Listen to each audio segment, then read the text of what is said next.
tests and other things, and they're finding levels of fraud and waste and abuse like I think nobody ever thought possible. But before we do that, I just want to ask Will to come over.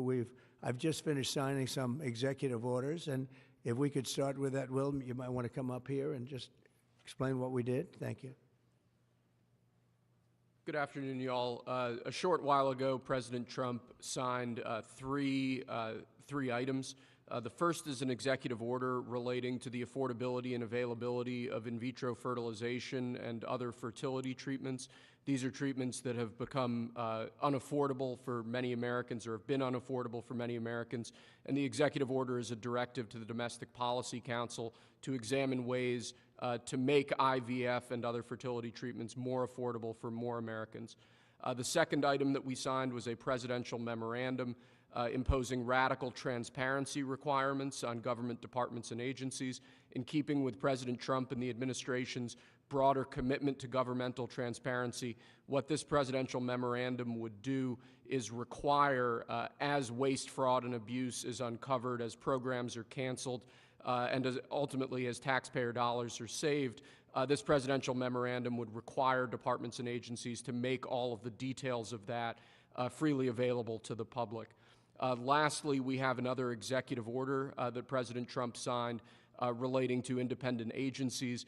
This executive order would establish important oversight functions in the Office of Management and Budget and its subsidiary office, OIRA, supervising independent agencies and many of their actions, and also reestablishes the longstanding norm that only the President or the Attorney General can speak for the United States when stating an opinion as to what the law is. Thank you very much, Will. That was the primary purpose of this conference, to explain that they're all very important in their own way.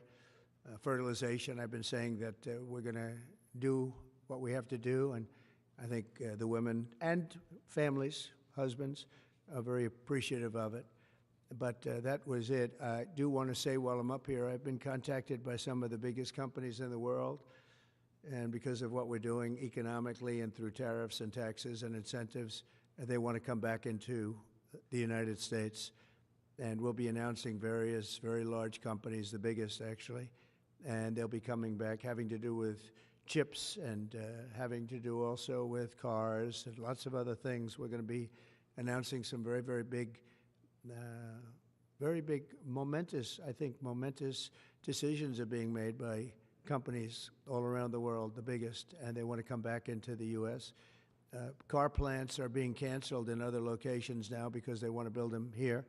And you read about a couple, not that I want to mention names or anything, but you read about a couple of big ones in Mexico just got canceled because they're going to be building them in the United States. And that's very simply because of what we're doing with respect to taxes, tariffs, and incentives. And I think it's a very important thing. And you'll be seeing this over the next probably over the next 2 years, to be honest, but you're going to see a lot of it over the next couple of weeks. A lot of big ones are going to be announcing. And so while we're here, I guess we can take a couple of quick questions. Go ahead, please. Please. Mr. President, have you decided specifically what the auto tariff rate should be? Yeah, I probably will tell you that on April 2nd, but it'll be in the neighborhood of 25%. Pharmaceuticals? It'll be 25% and higher, and it'll go very substantially higher over a course of a year. But we want to give them time to come in because, as you know, when they come into the United States and they have their plant or factory here, there is no tariff. So we want to give them a little bit of a chance. Yes, thank you. The EU representative is going to be here in Washington tomorrow. He's going to be meeting with Hassett and Greer and Letnick. What can the EU do to sort of avoid the reciprocal tariffs that you've talked about? And, you know, you've talked a lot about the VAT. Do you expect them to reduce that? Well, they did already, as I understand it, reduce their car tariff all the way down to what we have. And a lot of that will take place, and I think some won't do it and some will do it. But the EU had a 10% tax on cars, and now they have a 2.5% tax, which is the exact same as us. So already we've saved a tremendous amount. That would be great. If everybody would do that, then we'd all be on the same playing field. because essentially what we're doing with the tariffs is, they charge us, we charge them, same amount. And it's called reciprocal, actually. And whatever they charge us, we're charging them. And so the EU is, I appreciate that they did this, but, the EU has been very unfair to us. We have a deficit of $350 billion. They don't take our cars. They don't take our farm products. They don't take almost anything. They take very little. And we're going to have to straighten that out. And we will. I have no doubt about it. Yeah, go ahead, please. Thank you, Mr. President. Could you tell us a little bit more about the Russia talks, your impression of how they went today, and if you're perhaps more confident or less confident of a deal after what happened today? Well, much more confident. They were very good. Russia wants to do something. They want to stop the savage barbarianism. I mean, what's going on over there? It's soldiers are being killed by the thousands on a weekly basis. It's ridiculous. And they're not American soldiers. They're Russian soldiers, and they're Ukrainian soldiers largely, although a lot of Koreans have been killed, as you know. Quite a bit of them have been killed. They came over to fight, and a large portion have been wiped out. But we want to end it. It's a senseless war. It should have never happened, would have never happened if I was president, and it's a shame to see it. And I see pictures that you don't see, but I see pictures of fields that look just horrible. It looks like Gettysburg. If you see the old pictures of Gettysburg, it's soldiers lying all over the field, body parts all over the field. They're all dead.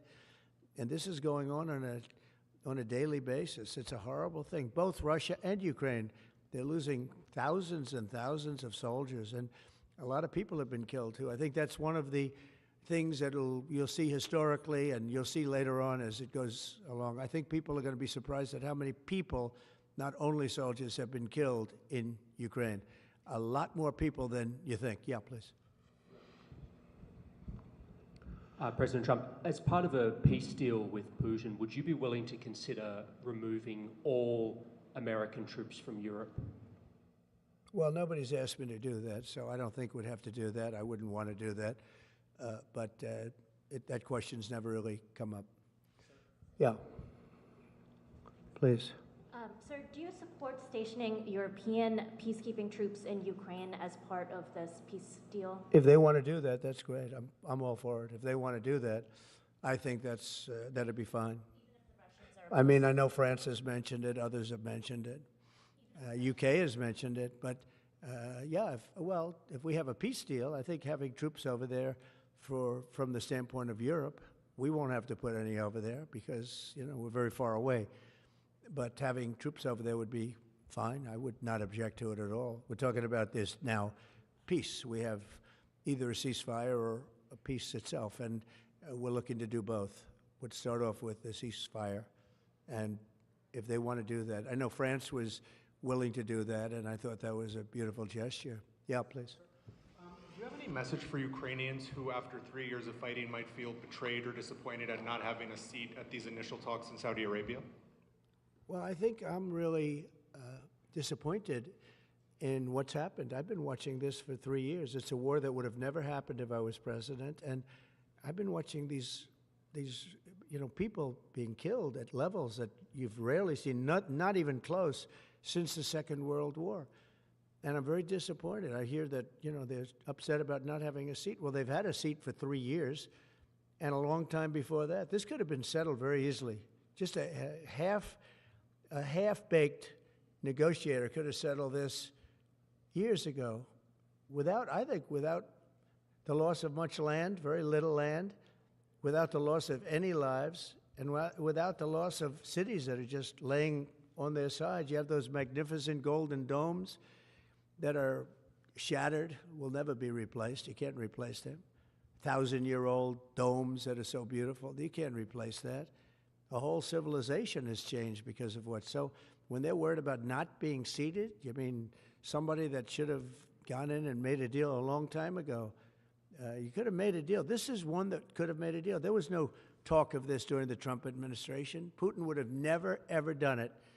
And by the way, we wouldn't have had October 7th. You know that. We wouldn't have had October 7th either in Israel. And we wouldn't have had that mess that's going on over there. It's like we have great fire people here. We're putting out fires all over the world. We're putting out fires. So that wouldn't have happened. And you know what else wouldn't have happened? Inflation. Because it was caused really by the cost of energy going through the roof because of their bad energy policies and also their spending, their terrible spending, wasteful spending on the Green New scam. It's a scam. It's a whole big scam. Yeah, please. Yes, sir. I want to ask you a little closer to home. What would it take for you to reconsider the restrictions on the Associated Press? And secondly, some of your advisors are concerned with the Associated Press's style guide, using language and giving guidance to not use words like illegal immigrant or to use phrases like gender-affirming care. And they're concerned about that being an encroaching amount of liberalism in the way in which the press writes about things. Do you share those concerns? Well, I do think that some of the phrases that they want to use are ridiculous, and I think, frankly, they become obsolete, especially in the last 3 weeks, because many things have happened in the last 3 weeks. And I didn't know about that, but I would say that if they want to use certain phrases like that, and I guess some are okay, but many aren't, but the Associated Press just refuses to go with what the law is and what is taking place. It's called the Gulf of America now. It's not called the Gulf of Mexico any longer. I have the right to do it, just like we have the right to do Mount McKinley, and nobody's even challenging that. But only the essentially, it's primarily the Associated Press, and I don't know what they're doing, but I just say that we're going to keep them out until such time as they agree that it's the Gulf of America. We're very proud of this country, and we want it to be the Gulf of America. Now, the Associated Press, as you know, has been very, very wrong on the election, on Trump and the treatment of Trump and other things having to do with Trump and Republicans and conservatives. And they're doing us no favors, and I guess I'm not doing them any favors. That's the way life works. But, you know, thank you for the question. Who are you with? Very good question. Thank you. Yes. We're hearing that Russia wants to force Ukraine to hold new elections in order to sign any kind of a peace deal. Is that something that the U.S. would ever support? Well, we have a situation where we haven't had elections in Ukraine, where we have martial law, essentially martial law in Ukraine, where the leader in Ukraine, I mean, I hate to say it, but he's down at 4% approval rating, and where a country has been blown to smithereens. You got most of the cities are laying on their sides. The buildings are collapsed. It looks like a massive demolition site. The whole, I mean, so many of the cities. I mean, they haven't done it in Kiev because I guess they don't want to shoot too many rockets in there. They've done it 20%, but they haven't done it 100%. If they wanted to do it 100%, it would probably happen very quickly. But you have cities that are absolutely decimated. And yeah, I would say that, you know, when they want a seat at the table, you could say the people have to, wouldn't the people of Ukraine have to say, like, you know, it's been a long time since we've had an election. That's not a Russia thing. That's something coming from me and coming from many other countries also. You know, Ukraine is being just wiped out.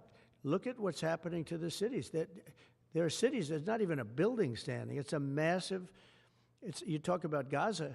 I mean, it's literally, these cities look like Gaza. Actually, many have, percentage-wise, more buildings knocked down than in Gaza. So, you know, people are tired of it. People want to see something happen. And, you know, the other thing that it's been bothering me for a long time, because I solved the problem with NATO. They paid hundreds of billions of dollars into the funds of NATO when I said, you got to pay, because the United States was paying for European countries, and then they take advantage of us on trade. But I've seen it. Look, they have to pay. They have to find out, where is the money going to? We have, I believe President Zelensky said last week that he doesn't know where half of the money is that we gave him. Well, we gave them, I believe, $350 billion, but let's say it's something less than that, but it's a lot. And we have to equalize with Europe, because Europe has given us given a very much smaller percentage than that. I think Europe has given $100 billion, and we've given, let's say, 300 plus, and it's more important for them than it is for us. We have an ocean in between, and they don't. But where is all the money that's been given? Where is it going? And nobody, I've never seen an accounting of it. We give hundreds of billions of dollars. I don't see any accounting. So I want to see peace. Look, you know why I want? Because I don't want all these people killed anymore. I'm looking at people that are being killed, and they're Russian and Ukrainian people, but they're people. Doesn't matter where they're from on the whole planet. And I think I have the power to end this war. And I think it's going very well. But today I heard, oh, well, we weren't invited. Well, you've been there for 3 years. You should have ended it 3 years. You should have never started it. You could have made a deal. I could have made a deal for Ukraine that would have given them almost all of the land, everything, almost all of the land, and no people would have been killed, and no city would have been demolished, and not one dome would have been knocked down. But they chose not to do it that way. And President Biden, in all fairness, he doesn't have a clue. What he was so bad for this. He was so bad, so pathetic. It's so sad.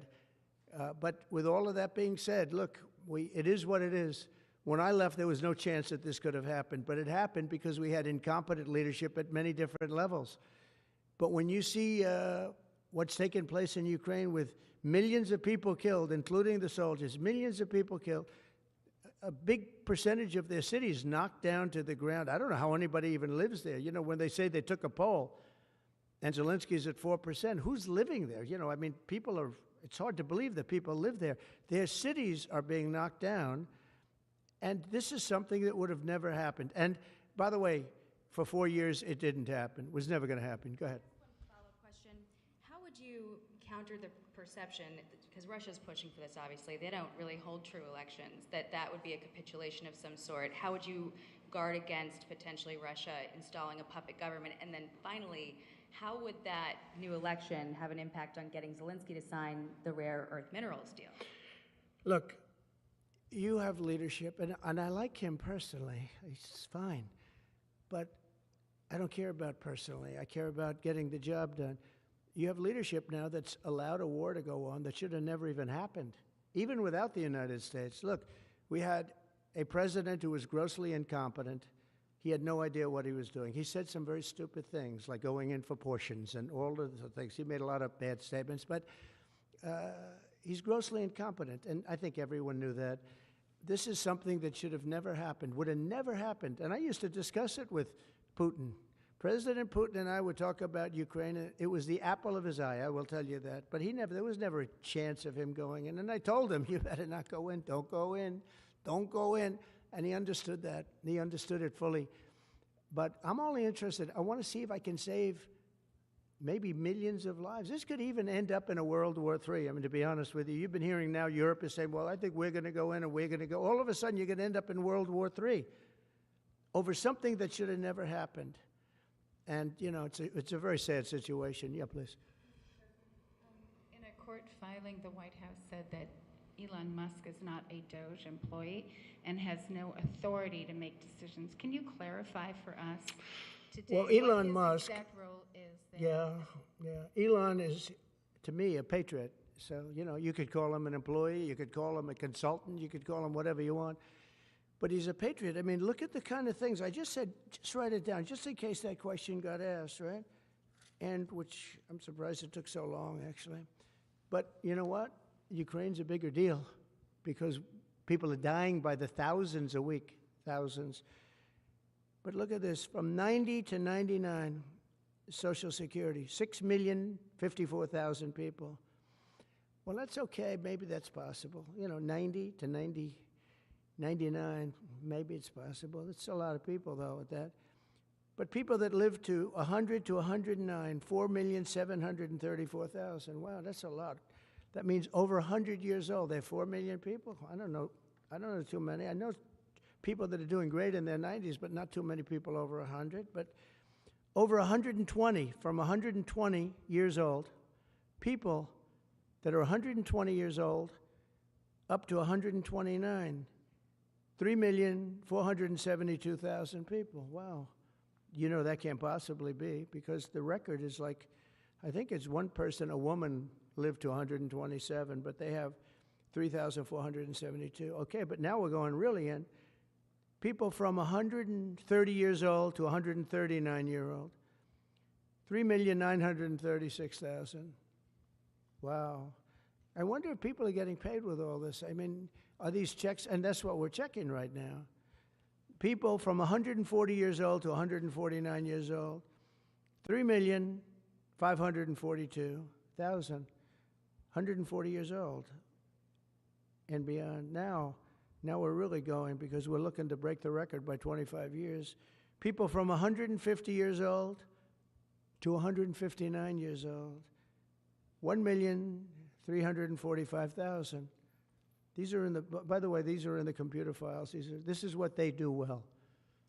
They're super. I asked Elon, who are these Doge people? He said they're super brilliant computer people and they love the country. It's simple. Wait a minute. People from 160 years old to 169 years, 121,000. So 160-year-old people. 170 to 179,000, 6,087. But now, let's go into the real numbers. From 200 to 209 years old, 879 people. From 210 years old, I haven't met any of them. And if I did, I would bless them. I would worship the ground they walk on. 210 to 219 years, 866. From 220 years old to 229 years old, 1,039. And then you have two people. From 240 years old to 249 years old, one person. And there's one person that's 360 years old. That's just that. And then, where's the money being spent, right? Let's go into that for just a second.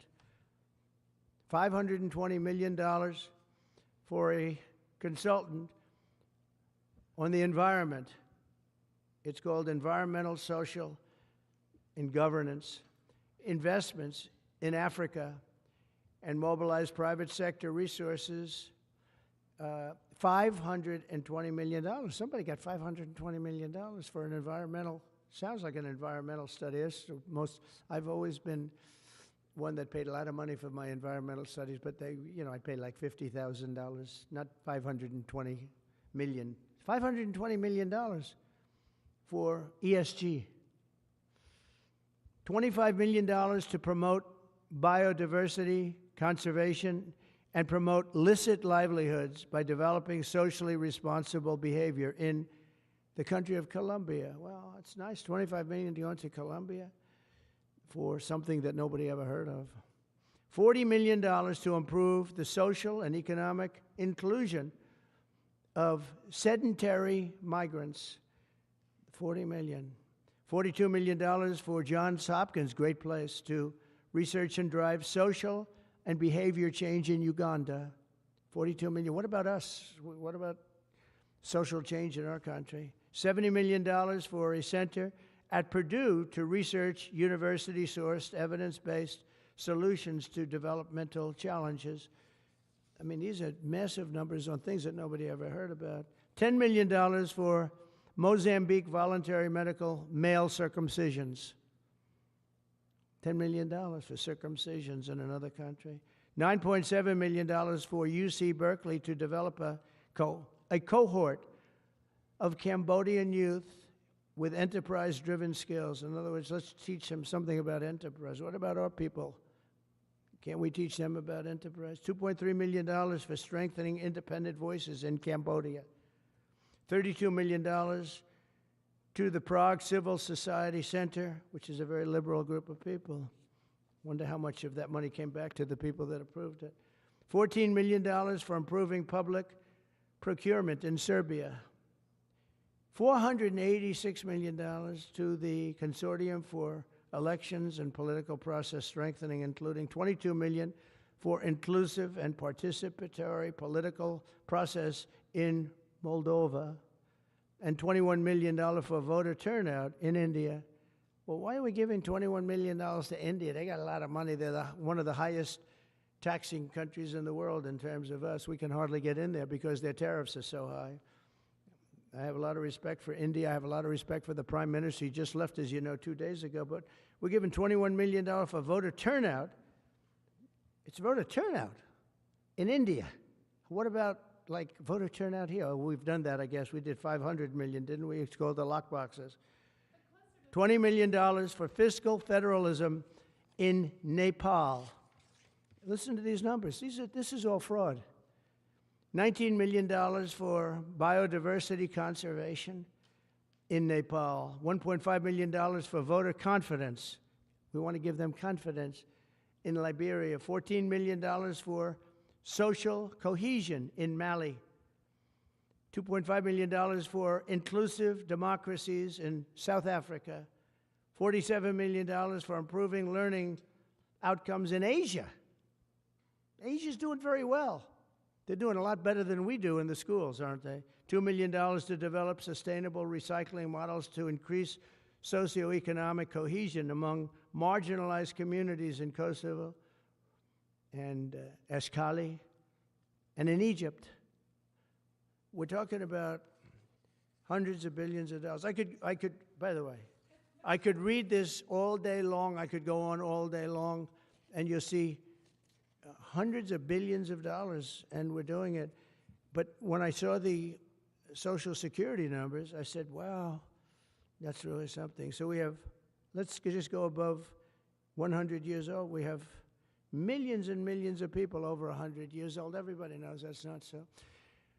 We have a very corrupt country, and it's a sad thing to say, but we're figuring it out. Now, the good thing about Social Security and what I read is if you take all of those numbers off, because they're obviously fraudulent or incompetent, but if you take all of those millions of people off Social Security, all of a sudden we have a very powerful Social Security with people that are 80 and 70 and 90, but not 200 years old. You know, so it's a very positive thing. How about over here? Yeah, please. Your reaction to Michelle King, the head, resigning after the Doge? Who resigned? The head of Social Security. I don't know. I mean, I resigned or got fired. I think got fired. You know, when you fire somebody, they always resign, and then they say, we resigned. But when you have numbers like that, I think really it's got fired. They have to get fired. Who would keep them? How could you have numbers like this? Now, the big thing is, how many of these people got paid? Were they getting paid? Were they getting paid? How many of them were getting paid Social Security? Because if that's the case, it's a massive fraud. We'll have to call those great Palm Beach police into this situation, right? You guys would figure that out very quickly. But how many of them are being paid? I mean, maybe millions of them, but it's a total fraud. Also, a lot of illegal immigrants are in Social Security that shouldn't be there. Yeah, please, go ahead. Mr. President, there was a big wave of probationary federal workers who were fired over the weekend. Some of these workers focused on nuclear weapon security, were immediately rehired. Do you have any concerns about how these terminations have played out? No, not at all. I think we have to just do what we have to do. It's, you know, you're going to, it's amazing what's been found right now. It's amazing. If we feel that in some cases they'll fire people and then they'll put some people back, not all of them, because a lot of people were let go. Don't forget, I got elected on the basis of making our government stronger and smaller, because we have millions of people that obviously they're paying millions of people that shouldn't be paid. And that has also to do with workers. Yeah, please. No, go ahead. Actually, yes, New York Times. Mr. President, given your concerns about corruption, you said that if there were any conflicts of interest with Elon Musk, you wouldn't let him anywhere near it. That's right. Doge and SpaceX employees are now working directly at the Federal Aviation Administration and the Defense Department, agencies that have billions of dollars in contracts with Musk's companies or that directly regulate his companies. How is that not a conflict of interest? Well, I mean, I'm just hearing about it, and if there is, and he told me before I told him, but obviously I will not let there be any conflict of interest. He's done an amazing job. They've revealed, in fact, he's going to be on tonight, a big show called Sean Hannity at 9 o'clock, and he's on and I'm on, and we talk about a lot of different things. And any conflicts, I told Elon, any conflicts, you can't have anything to do with that. So anything to do with possibly even space, we won't let Elon partake in that. Yeah, please. On immigration, sir, you said you would be sending the worst of the worst to Guantanamo Bay. What we're finding out is that there are a lot of low-risk migrants who don't have a criminal background who are also being sent. Are you thinking about this differently now? No, they're going to be brought back to their countries. And with some persuasion, every one of those countries, everyone in the, as you know, every country is taking the people back. So some of them are going to be brought back to, many of them, any of them that are low risk, as you say, are going to be brought back to their countries. Yeah, go ahead, please. Can you give us a bit of an update on where you stand with Venezuela? Yeah, It's sure. oil. There's basically a monthly license that can soon extend. Well, to you know, 6 we had months. Venezuela on the run, and it looked like that was going to be very good. And when Biden came in, as he always does, he screws it up. And they started buying millions and millions and millions of dollars of oil, billions of dollars, actually, of oil. And it gave them a new life, a new, really, lease on life. But we'll see. We had some pretty good discussions with a lot of people within our government, in the United States government, that are involved in that.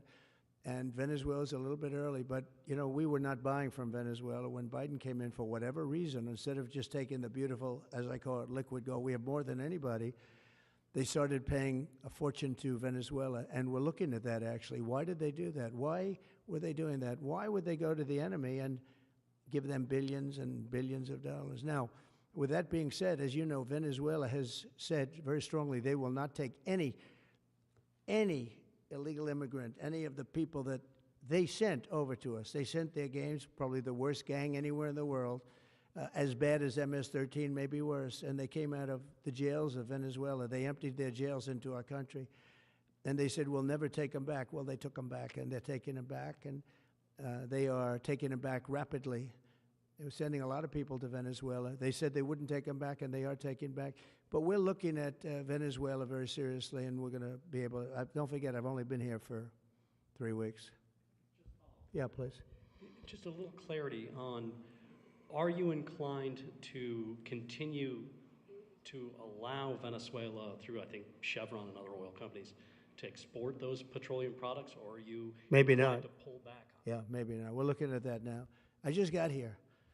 When I left, they weren't doing anything. They were ready to go. We give up. And then Biden came along and he gave them literally billions of dollars. I couldn't believe it, actually. And we have so much under our feet, liquid gold. We have so much, and it was pretty amazing. So we're looking at that whole situation, why he did it. All right, how about one more? Yeah, please. What can you tell us about the CIA drone flights over Mexico? Is this the next step in the war against the cartels? Well, we're going to see. Should they have authority to take lethal action? Mexico's allowed a tremendous number of people to go through their country into ours, and even people coming from Mexico, and illegals, totally illegal. They've allowed people to empty jails into Mexico and then let them come through with this totally ridiculous open border policy of the Biden administration. So millions of people have come in, and hundreds of thousands, and actually millions, are criminals. They came in from jails all over the world that release them into Mexico, and they come into our country. And they also came in from Canada, by the way, large numbers through Canada. In fact, when we closed up the one border, they came in through the other border. So Canada is not an uninterested party. But I will say this. We're dealing with Mexico. I have a very good relationship with Mexico, but I think Mexico is largely run by the cartels, and that's a sad thing to say. And if they wanted help with that, we'd give them help. But Mexico, if you look at what's gone on with Mexico for years now, but now especially, it's run by the cartels. And they've allowed millions of people to come into our country from jails and prisons of other countries from all over the world, not just South America, Africa, Asia, all over. A lot from the Congo in Africa, a lot. They opened their jails. They came in through Mexico, and we have some of the worst criminals coming in from the Congo and other places. So it's not just South America, and it's not just Venezuela, but they opened their jails. And you know, the crime rates in Venezuela and other places all over the world has gone way down. You know why? Because they've given us their prisoners, they've given us their drug lords and their gang members, and it's hard to believe that we accepted this. It's hard to believe that we allowed open borders, and we're taking in, you know, hundreds of thousands and millions of people coming in from all over the world that are absolute stone-cold criminals. In fact, 11,088 murderers, and many of those people have murdered more than one person. Why are they giving us these people, and why are we taking these people under Biden? You know, you had a border czar that never went to the border. Happened to be a vice president, never went to the border, never called the border people. I call them all the time. I speak to them all the time. But here's the good news. We have the most secure border we've ever had right now. As secure and even more secure than I had it 4 years ago. And the Border Patrol is doing incredible. ICE is doing incredible. Tom Homan's unbelievable, and Kristi Noem has been just working very, very hard, very, very hard. And we have the best numbers we've ever had, and we're going to keep it that way. And we're going to find out how a thing like this could have happened to our country, because who would allow this to happen? What they've done to our country is so sad. Thank you very much. Thank you.